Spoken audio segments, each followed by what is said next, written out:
Au nom du Père, du Fils et du Saint-Esprit. Amen. Ô Seigneur, envoie ton esprit et tout sera créé et tu relèveras la face de la terre. Donne-nous, Esprit Saint, ce cœur missionnaire, de vivre vraiment la parole de Dieu et de vouloir aimer l'annoncer dans nos milieux de vie.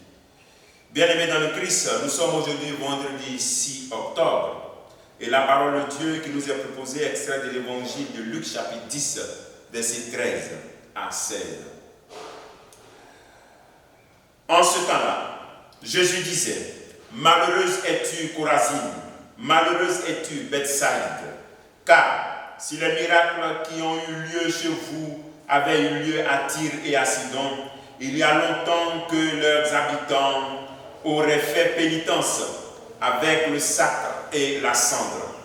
D'ailleurs, Tyr et Sidon seront mieux traités que vous lors du jugement. Et toi, Capharnaüm, seras-tu élevé jusqu'au ciel? Non. Jusqu'au séjour des morts, tu descendras. Celui qui vous écoute, m'écoute. Celui qui vous rejette, me rejette. Et celui qui me rejette, rejette celui qui m'a envoyé. Acclamons la parole de Dieu. Louange à toi, Seigneur Jésus-Christ. Celui qui me rejette, rejette celui qui m'a envoyé. Jésus continue donc ses recommandations pour la prédication missionnaire et il entame certaines menaces. La menace avait déjà commencé dans l'évangile d'hier où le Seigneur invitait les disciples, ceux qui n'ont pas accueilli la paix que vous allez annoncer, ne repartez même pas avec la poussière, secouez les pieds, de telle sorte que vous ne repartiez même pas avec la poussière de celui. C'est une sorte de menace. Pas forcément une malédiction, mais c'est une menace pour ce qui va arriver pour ceux qui n'accueillent pas la parole de Dieu. Pendant ces 3 années de mission, Jésus est resté dans un petit coin, autour de ces villes-là, de ces villes païennes. Il n'est pas non loin de la mer de Galilée, autour de ces villes, Capharnaüm, Bethsaïde et puis Chorazine. Donc pendant ce temps-là, il était autour de ça. Alors, en conclusion, il essaie de lancer vraiment cette menace sur les villes, et surtout parce qu'ils n'ont pas accueilli. Il y a eu ce refus de la parole de Dieu. Il y a là une menace sur aussi ta vie. Une menace sur ta vie quand tu refuses d'accueillir pleinement la parole de Dieu. Une menace qui va s'abattre. Mais elle peut ne pas s'accomplir si tu accueilles la parole de Dieu. Mais si tu ne l'accueilles pas, la menace s'accomplit. Jésus menace, car ses habitants sont restés rigides, figés, sans repentance, sans changer de vie. Ils n'ont pas pris l'option du sac et de la cendre.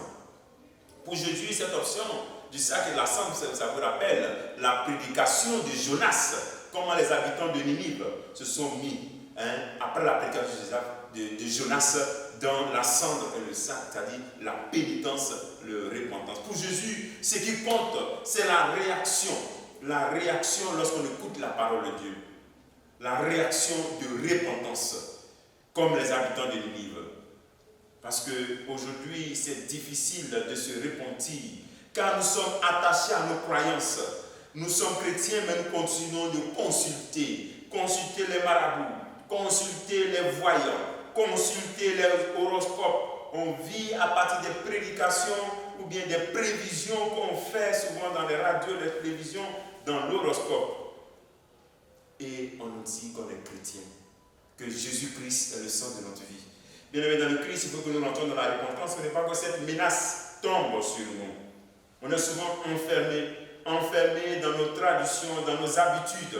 On s'installe dans nos habitudes et souvent on canonise nos habitudes. On crée nos structures de péché. On fait comme ce qui ont fait de mal est bon. Jésus il nous rappelle encore que nous devons nous repentir. Et en conclusion, il dit, celui qui vous écoute, m'écoute. Jésus montre que celui qui va annoncer Jésus-Christ s'identifie à sa personne. il y a une identification. Et donc, on accueille et le message de Jésus-Christ annoncé. Et toi, en tant que messager, n'oublie pas que tu t'identifies.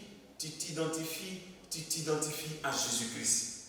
Souvent, nous tombons dans ce piège et nous n'écoutons pas le message parce que nous n'aimons pas le messager. Comme on n'aime pas la tête de celui qui annonce cette parole, même si son message est bon, on n'écoute pas. Le Seigneur dit, celui qui vous écoute, m'écoute. Donc faisons attention pour pouvoir vraiment écouter, même si souvent le messager ne nous plaît pas, c'est lui qui annonce ça, on n'aime pas, non, moi lui, celui-là, j'aime pas son style, mais il t'annonce la parole de Dieu, la parole là, il faut prendre.